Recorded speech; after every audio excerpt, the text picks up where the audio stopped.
If you have a good system for doing outreach and you have that muscle already built, it makes a lot of sense to have a sales engagement platform.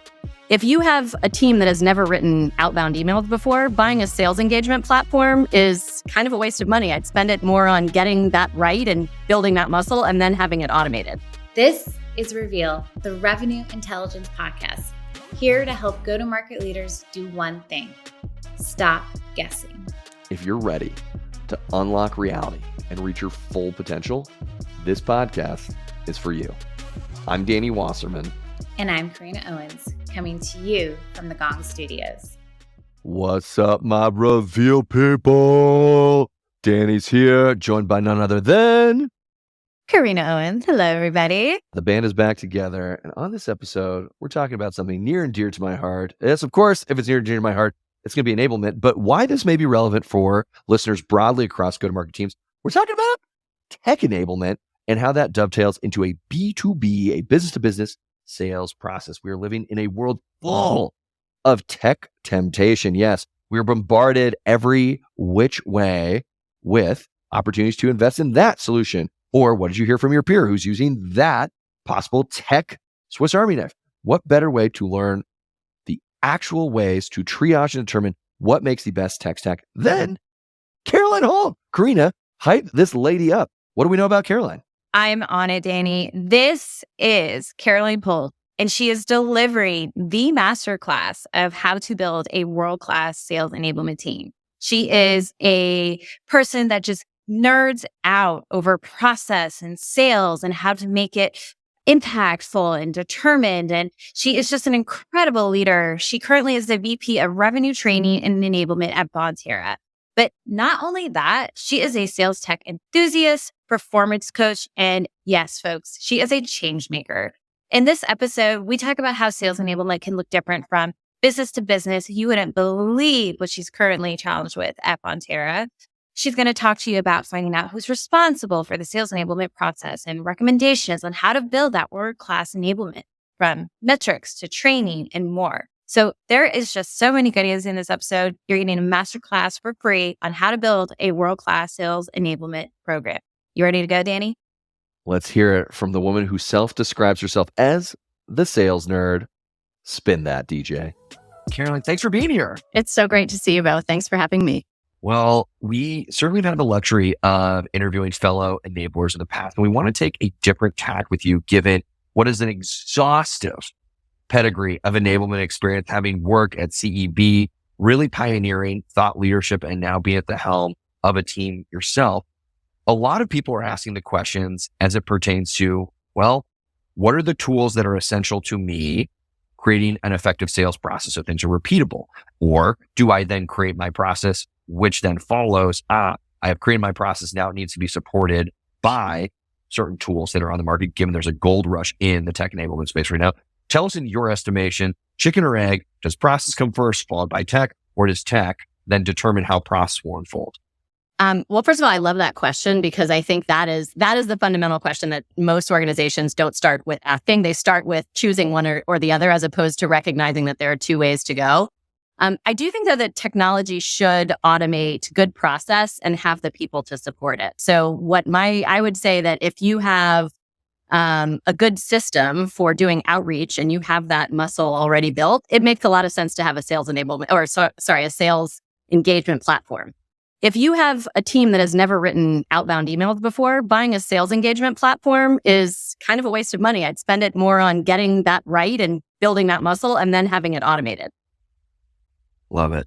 In an interview you had with one of our producers leading up to this call, you had also alluded to the fact that, so much of what isn't going well is lobbed over the fence at enablement right now. It's this catch-all where I need this, I need that, I don't know where to go. So enablement, go figure this out. And at times, enablement can serve, I wouldn't call it per se as the scapegoat, as we are sort of, the ones that are running into the burning building. But at times it can be used rightly or wrongfully to compensate for bad or lackluster or suboptimal sales management. Talk to us a little bit about when you determine, again, both with process and tools, are we solving for a gap and a lapse in sales management? Or in fact, is this a true function that enablement needs to serve? Because those lines can get increasingly blurred and oftentimes can lead to a slippery slope where all of a sudden enablement just does become the Swiss Army knife and perhaps gets over rotated, or we have scope creep come in and that burns people out. Talk to us about those dynamics. Whew, that's a lot. Well, I think that some of this comes back to experience, right? The enablement profession as a profession is pretty new. If I said product marketing, there's more definition of that. That's still relatively new relative to something like sales generally, right? When I first started selling, we did not have a marketing function. Our sales team was the marketing function, right? We were out building a brand. We were getting people aware of what the heck CEV was and what we did and why it was powerful for organizations. We created our own case studies and examples. Enablement is really, there have been organizations like Xerox and other places that have had incredible sales training for many years. But this idea of tools investment and people that are supporting people coming on board, getting them effective, getting them more effective over time, helping them build career trajectory, talk tracks, cadences, all these different things, it's exploded, right? And in many cases in a really good way. But I think that whatever your experience with sales enablement is, wherever you're coming from, will influence what it is at your new place, right? And so enablement can look and feel very, very different. It can be somebody where we've taken a junior rep who isn't performing particularly well, but we are onboarding a bunch of people. So we're going to have them be the onboarding jockey and make sure that they can get all those people kind of ready for prime. And then it's people who are really whizzes at technology and being able to help people understand how that technology should be embedded in their sales process or keep up with that technology. It's, marketing materials that look beautiful, but aren't really ready to be spoken to by a salesperson because there's no talk track associated with it. It could be, how you actually take value-based messaging and apply it to a particular part of the market for a particular experience. So I think the challenge that we have, frankly, in sales enablement is it means something different to so many different people. And so it can really spin out of control. You also have people who have very different levels of sales experience in sales enablement. So people who might be super junior. I'm actually hearing of people who are studying sales enablement in college, having never sold before. Which is fascinating to me. And so I think, you have different levels of experience, different understanding of the sales process, different understanding of where people are in a buyer's journey, what it means from a sales enablement perspective. So this is a long-winded way of saying, I think that's the two questions that you started with on like process versus technology and what is kind of sales enablement? How does it work? I think those are really fundamental questions that each organization needs to define in order to get the right type of talent and get sales enablement to do the right thing. So it's not just a Jack and Jill, a Jack or Jill of all trades doing everything, but not really the master of anything. And I think there are a lot of organizations that are doing an exceptional job with that, right? And they have clear definition of what sales enablement is, what it means, what internal customers can expect. And then a lot of organizations who say, you know what, my private equity firm says we need a sales enablement function. And then all of a sudden there's some funding to get somebody at, $100,000 a year all in to be able to do everything, to be able to write talk tracks and train people on all the different systems that they have and renegotiate contracts with Gong and other places, right? And to be able to help people be effective at a sales process.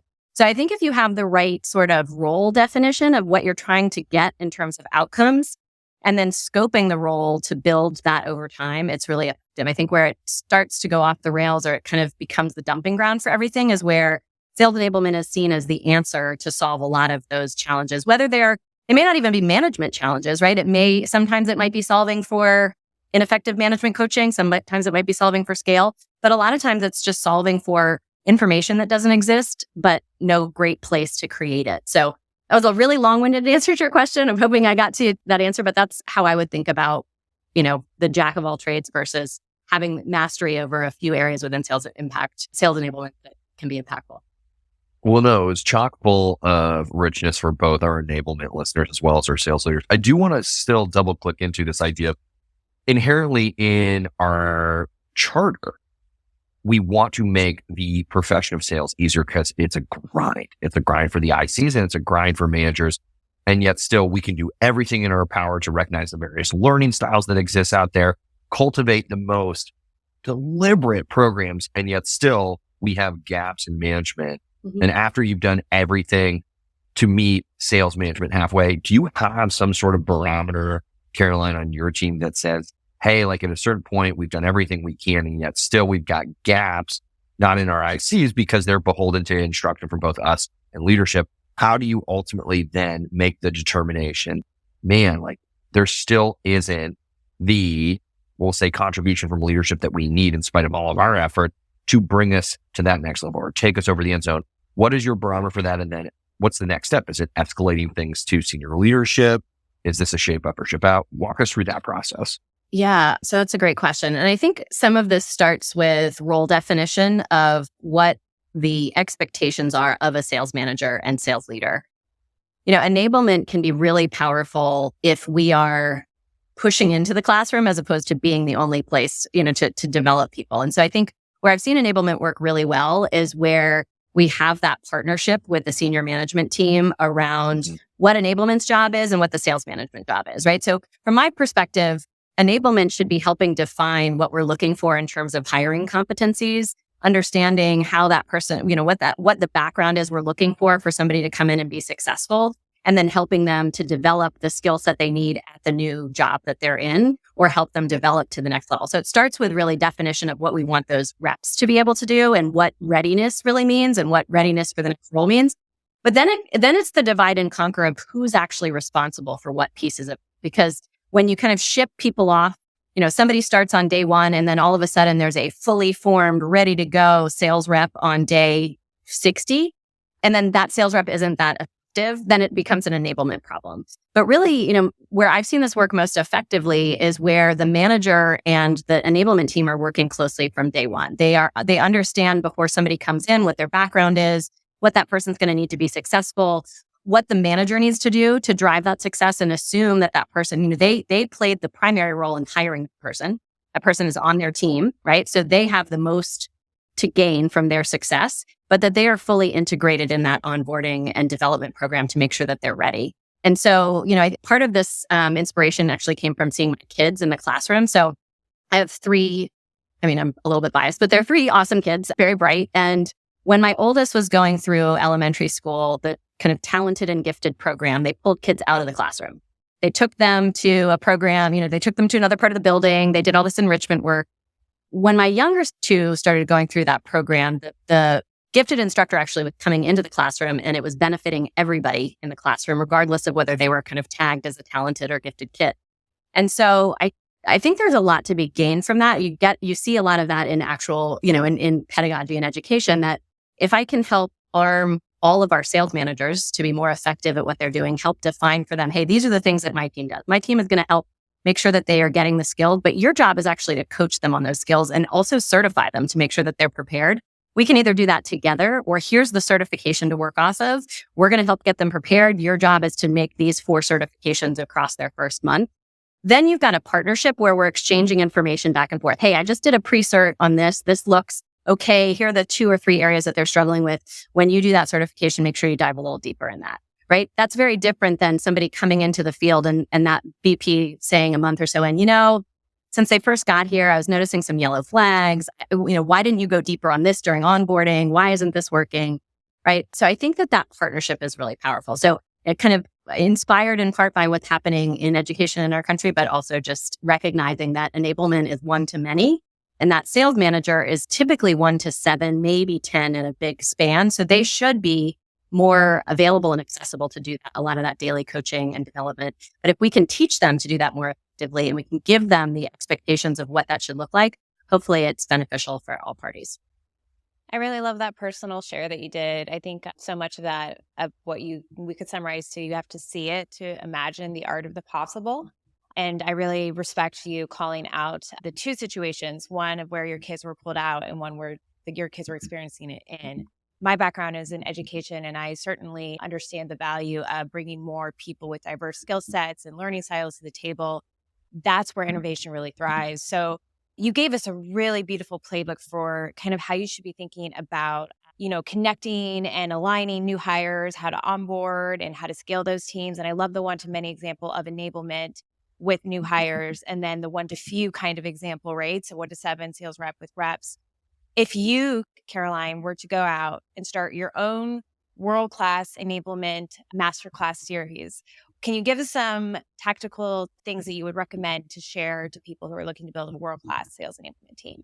Sure. Well, first, thank you for any sort of compliment that's already happening in my world, which is awesome.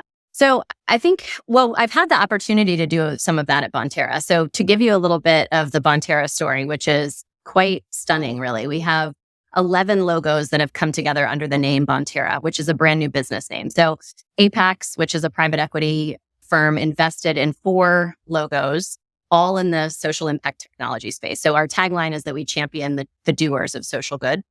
So corporate philanthropic giving programs. We have programs that help organizations do better donor fundraising engagement, advocacy solutions, and then also how those dollars in nonprofits and public sector, how those actually get to the clients who need them, then being able to report on all that. The idea of bringing 11 organizations together is amazing, right? Like we're bringing all of these cool technologies together. It ultimately benefits the customer in amazing ways. But it's painful, to say the least, right? That, there's no one acquiring institution. And so Apex is the acquiring institution, right? But we're not pulling into Apex's playbook. They've got a lot of companies in their investment portfolio. So what we have needed to do here, so my role exists for the very first time. I was hired in January of last year. And that was what I was brought in to do, is build a world-class sales enablement function. So I can tell you, I wouldn't say that it's world-class yet. Hopefully we're on our path, but what we did in terms of making that work is it started with recognizing what we had. So with all of those organizations, we had businesses that were as few as like 25 or 30 people, and then some up to about 500 employees.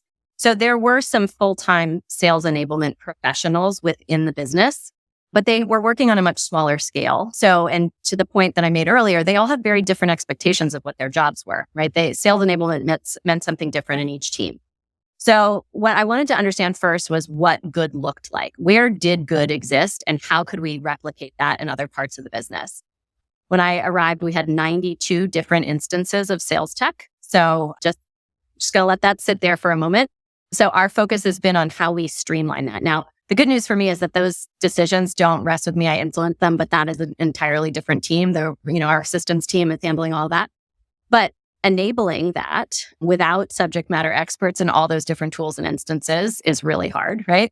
And then slimming down, migrating people. So that's happening in the background. So we were trying to get a handle on what technology looks like today across the businesses, where good is happening, what we wanted to start to slim down to. So what would be the best to migrate to across all those different types.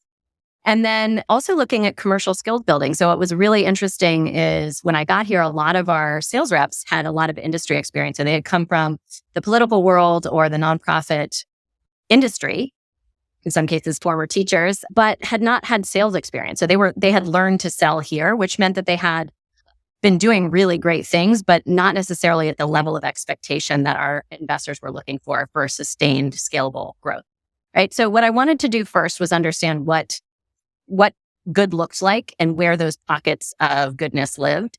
I also wanted to make sure that I built out a team that was sustainable over time, because 2 of the people who had been in these full-time roles, they were very high turnover roles because they were the Jack or Jill of all trades. They were asked to do everything. They didn't have the preparation. They didn't have the resourcing. And so I wanted to make sure that we were building sustainable careers. So I looked at what I thought the future state was going to require in terms of the size, best practice in terms of what the sales enablement to internal customer base would look like. I worked with our CRO on what that should look like in terms of a hiring plan for the year. I did get a nice big investment early on to make sure that we had a lot of that talent coming in. But to be honest, I was hiring across the course of last year. So I was bringing people on while we were also bringing 140 people into their sales organization. So it was a lot to be kind of doing all at once. So first starting to understand what good looked like, where that goodness could be, how we could replicate that, how we could build that momentum, because like so many things, you do more once you have the power of like the early adopters. So I wanted to figure out where our early adopters were internally and be able to start to tell some of those customer value stories to then be able to bring it to some people who hadn't used sales enablement before, didn't really know what our role was or could be, or people who thought, well, sales enablement can solve it, but not really knowing what that actually meant. So starting there, then identifying what those skills were. So in my world, I focused on 2 things, which was really around specialization. So one around people who can actually create content. So in bringing all these different businesses together, we had been lacking a lot of the documentation of process, of systems, of playbooks, of methodology. So I hired instructional designers, which I think a lot of people thought I was crazy. They thought I should just be hiring more classroom teachers to be doing as much training as possible. And then I had people who specialized in facilitation and coaching as well. So two different skill sets with different expectations of delivery timeframes, how they worked with customers and other pieces, because a lot of the people who had those enablement roles before were expected to be in the classroom, create new content, do the documentation, all these things that made them not ineffective, but not as effective as they could be. So that's what I would say in terms of building that world-class organization. It's the combination of first understanding if you have goodness happening, which even if you don't have sales enablement professionals, there's probably goodness happening with sales managers, with people who are doing things that really live in the sales enablement world, and they are doing it just because they know it is a need. The second is making sure that you are thinking about what your future state will look like and building to that, not just going with what you have today or what your internal customers think you need, right? Like I took a lot of heat on just get more classroom trainers. And then the third is making sure that you are working with that senior leadership team, because we can't, Danny, earlier you mentioned a charter. Having a charter is really helpful if it's aligned with what your internal customers want. And so building a product that doesn't fit the needs of your market, and in that case, my market is the sales leadership team, that's not going to help me be successful or get more resourcing, more support, more partnership. So really those three things I would say is the combination. We've done a lot on a shoestring budget. So we have had really good technology investments already, which is great. But in terms of I'll be honest with you, in terms of hiring outside staff to do things like come in and teach anything, sending people away to do stuff. I mean, almost everything is done in-house because we haven't had that budget built in. And then we'll hopefully be able to develop more of that over time as we demonstrate the impact of the programs that we've been able to do in-house, that hopefully we'll be able to do more and more, bringing folks in from once we can demonstrate that investment. Just like Caroline says, there is power in enablement. So what is the first step for sales enablement leaders to do with their reps? Well, we should learn their background and work closely with them from day one. Teach them the powerful insights that will be most effective in gaining customers. A study from 310 Creative states that 86% of future customers take the time to listen if their salesperson can provide meaningful insights about their business using the products or services that they represent. So what do you need to make sure that your sales reps have the right information? Well, you can ensure that your team has everything they need to exceed by having meaningful data, stats, and tools that'll catch the customers. Karina, did that answer your question or anything?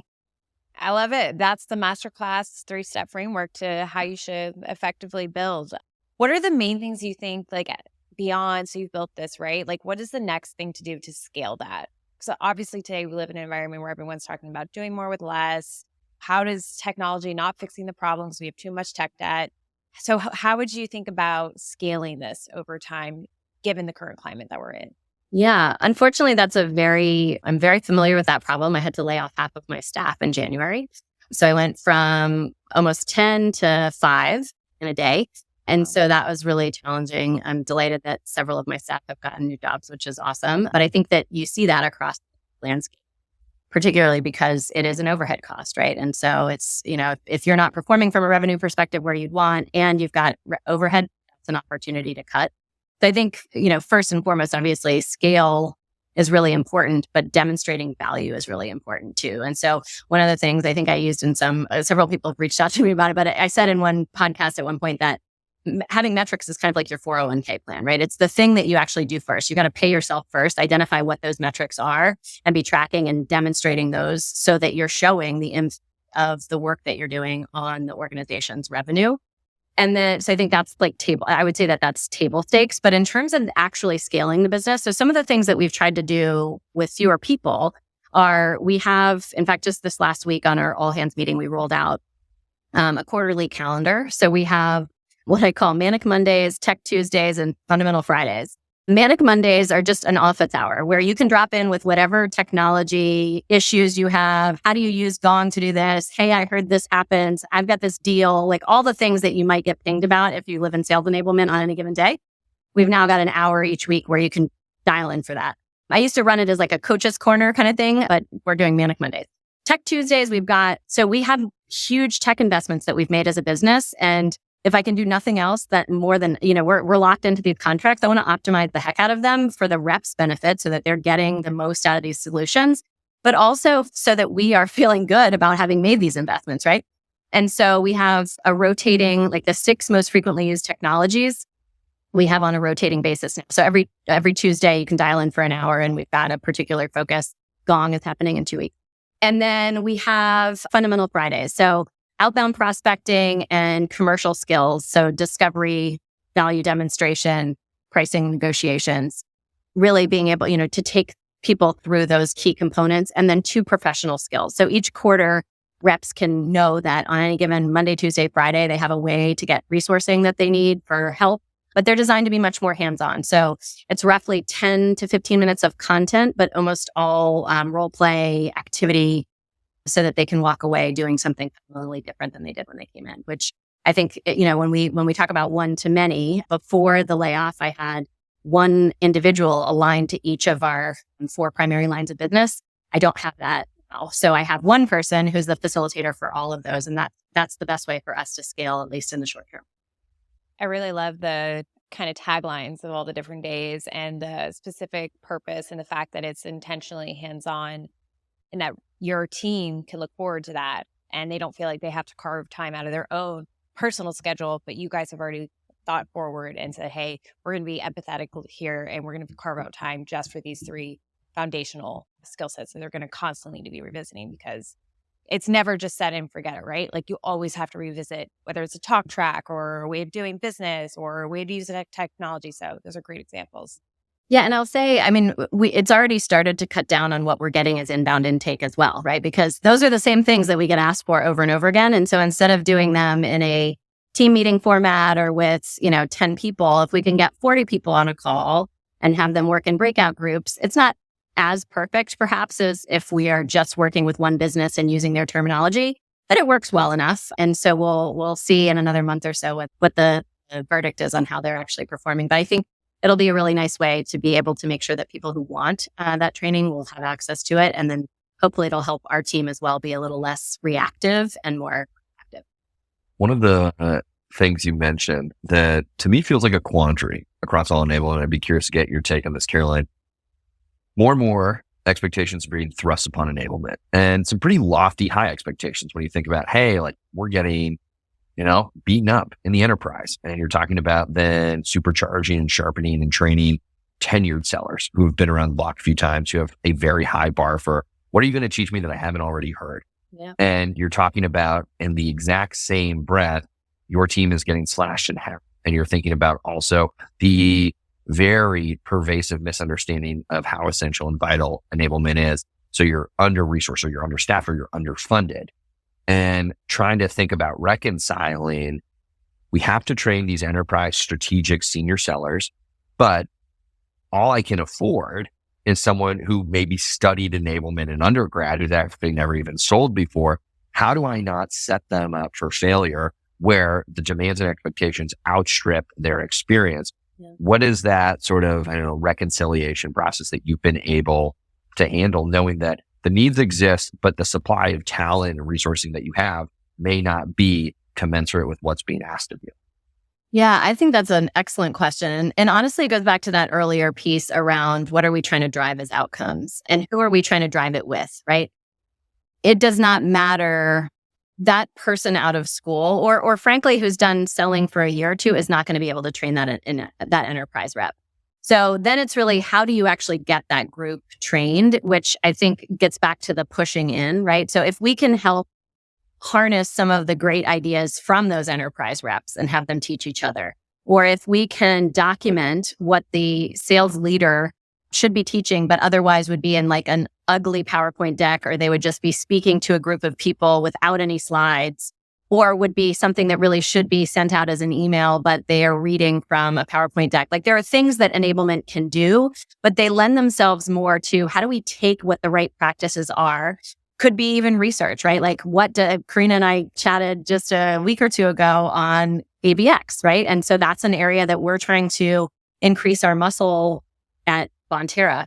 So understanding from other people, like what does good look like? How do you do that? And then turning that into something that can be reused that a sales leader can teach, as opposed to that really junior person who may not be the right person to deliver that content. So I think there's a lot of really great stuff that junior people can teach. So don't get me wrong on that. There's all sorts of really great content. And if you're a good facilitator, you should be able to take a script or take a lot of that content and do something with it. But it assumes that there's a script and documentation. right? And so if there's no script and no documentation and you're expecting somebody super junior to be able to just figure it out, that's where these enablement fires come up and where enablement is not going to look very good. But I think in that case, if you've got enterprise sellers and we're in this situation right now, right? I've got enterprise sellers. We're trying to teach them to build an outbound motion that is really focused on a targeted account strategy. But most of these folks are used to picking up business that has come to us. Totally different process, right? And so I can build some of that and I can teach some of that. And by the way, I used to do that, but I'm like an old dinosaur now, right? So it's not going to be as relevant coming from me. It's going to be really relevant if I take some of that content, put it into a playbook or some content, and either have one of the sales VPs teach it or have a peer who's already doing this of, some of these other enterprise sellers. This is what they did in another organization. I've just kind of put it into practice. They love to hear from each other anyway, right? It's an opportunity for them. And I think I fall victim to this all the time, which is I think, okay, I'm building this. I need to teach it.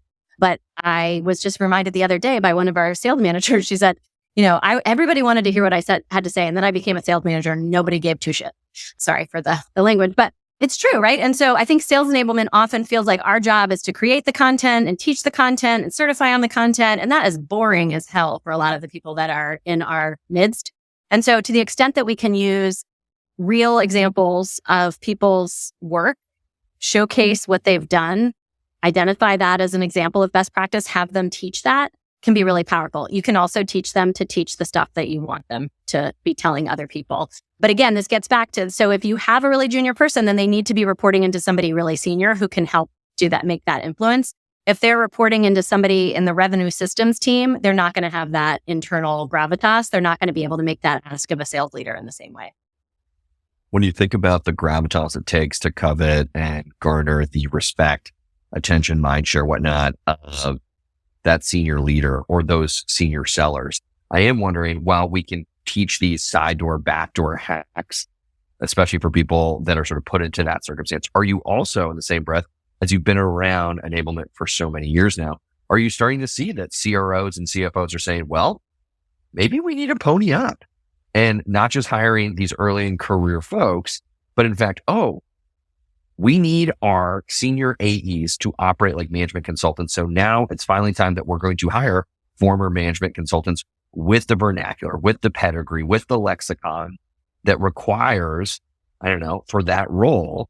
And we're going to pony up $200,000, $300,000 a year, but we're going to see the dividends because they're going to be a force multiplier across our upper echelon of sellers. Are you starting to see that as enablement becomes more commonplace and table stakes to drive a successful outbound motion?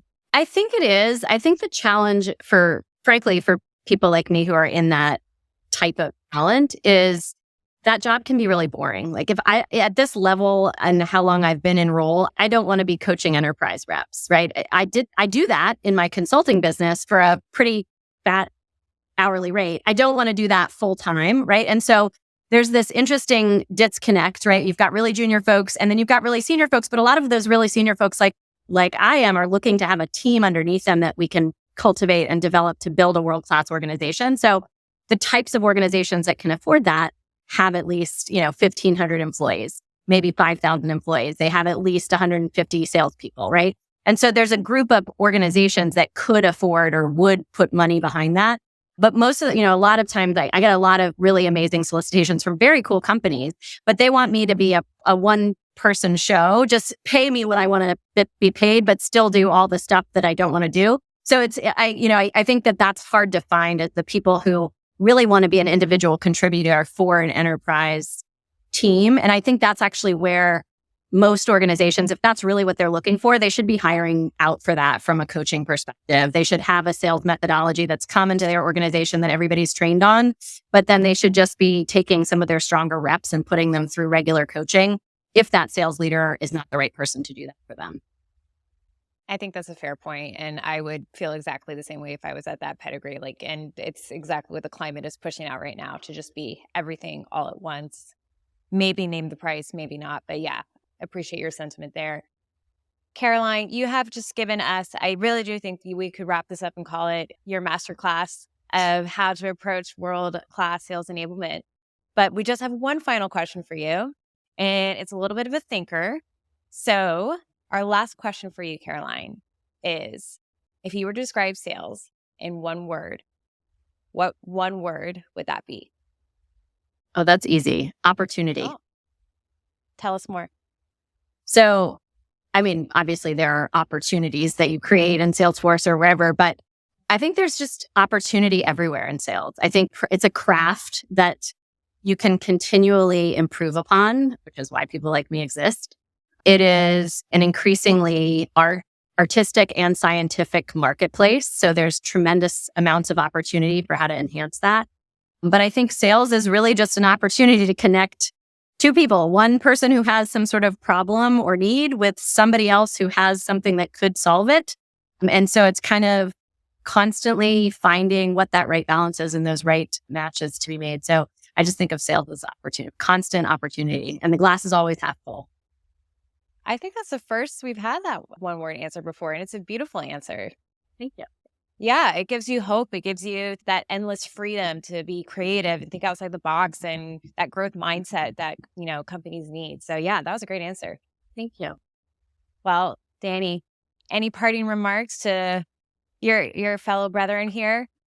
I just so appreciate as we continue to popularize and evangelize the role of enablement, that I've said this before on previous episodes, that so much of I think challenge with being an enabler is that we carry with us the stigma, oh my God, you couldn't hack it in sales, or you flamed out and you left for lack of a better analogy, the locker room, which I hate, but that exists, and so many other sports analogies in sales. But as you talk, Caroline, so authentically and authoritatively about the indispensability of this function, I think it continues to bring us up and give us just a bigger voice, not necessarily the loudest voice, but a more respected voice amongst decision makers who wield historically more influence than we have. And that could be the CRO or the CFO. But I'm just so appreciative of your efforts to continue to shine more legitimacy on the noble work that we're trying to do, and oftentimes maybe neglected or underpaid for. So thank you for doing the work you're doing. Well, thank you so much. It's so fun. I mean, it is really, truly a passion for me to build and develop amazing salespeople and grow businesses. So it's really kind of the perfect career, and it's fun, very fun to give voice to. So thank you so much for having me. Yeah, no, that definitely comes through. Thanks for joining us. You are a longtime fan and friend. Thank you. Thank you. You know, I love Gong. It's my very favorite part of our tech stack. Oh, thanks, Caroline. Real. Thanks so much for listening to this episode of Reveal. If you want more resources on how revenue intelligence can help you create high-performing sales teams, head on over to Gong.io. And, well, if you like what you heard, give us that 5-star review on Apple Podcasts, Spotify, or wherever you may listen.